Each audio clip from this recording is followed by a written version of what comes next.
I was just thinking of something as I was sitting here just about to vacuum, as you can see. And I was in my thinking mind, and I was just thinking, like, Juneteenth came across my mind. Why? I'm not sure. Maybe because it's Black History Month or whatnot. And I just got to thinking about a whole bunch of stuff. I got to thinking about my family history of what I do know, the history of what I pulled off of Ancestry.com. I pulled off a lot of information and a lot of history. I got as far as my great great grandparents. Um, I got a little bit into like the third grades, but it started getting like real fuzzy and like a lot of information started popping up, and I was like, I don't know what is what, because sometimes when you're on Ancestry, it'll pull up a lot of information about different people, and then like you kind of gotta weed out like which is which. And but I got the basic information, right, and I learned that it's not clear whether they were slaves, but I feel like they were, because like anything in the 1800s and beyond, of course, they, black folks were slaves or whatever.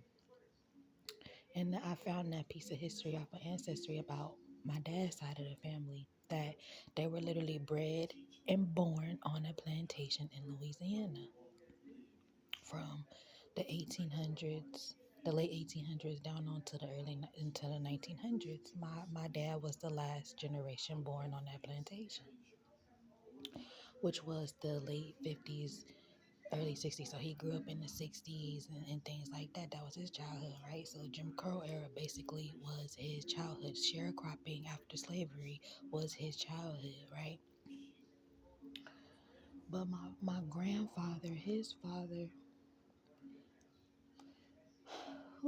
with the the country finally recognizing African Americans as humans, they finally allowed African Americans to enlist into the army, to the military, and that's what my grandfather did.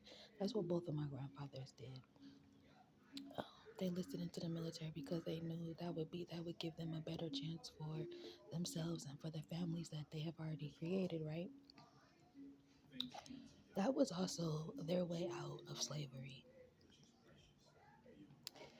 When them white folks knew that they could no longer hold slavery against black folks because they were getting all types of rights and education and information, they did sharecropping as a way to make black folks feel like, oh, you do owe us something. That wasn't the case. That didn't work, because black people started doing other things like enlisting into the military, running for Congress, doing things to really help build the country, bro.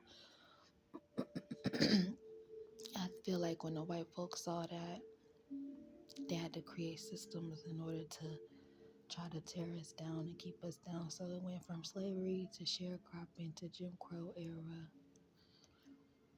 to the school and pipeline, the prison, the whole school prison pipeline thing.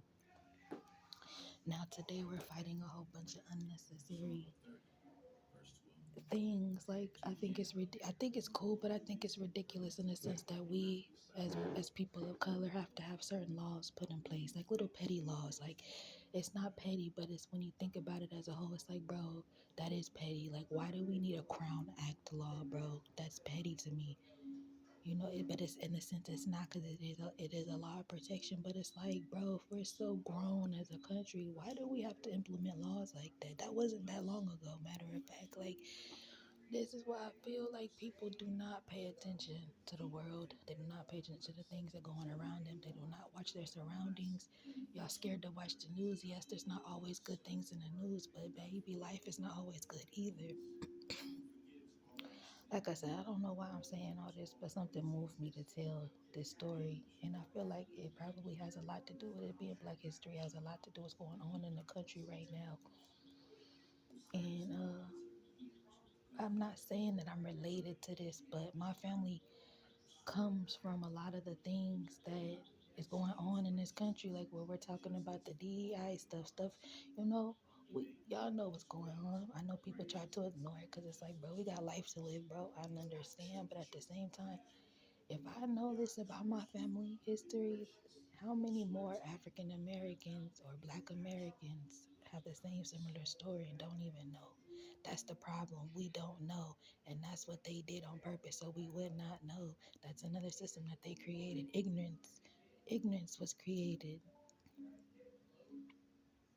by the oppressor, which is why they found that N word to call us, but they made us like that and had the audacity to tell us that we're dumb, we're slow, da da da da, or all this, but literally created that to make us like that, and we're not that. So I highly advise, I highly advise African Americans, Black Americans, Latino Americans, Latinos, Latinas, anyone that's a person of color to do your history, do your research, like bro, because that right there will unlock a whole lot of stuff. Imagine not knowing that you probably related to somebody in Congress or something like that, like, or someone that invented something. Like, I just learned that there's an influencer on social media called Crystal Luster. Her people are literally the hair lotion people. Them her people, the Luster hair lotion, them her people. So this is why history is important, bro, to know where you come from, or know where you came from, so it can help you where you going. Like, history really is important, bro. I know a lot of people be trying to run from the past and ignore the past because it's the past, but baby, it's just as important as the present and the future. So, with that being said, I hope everyone has a great day. Y'all stay blessed.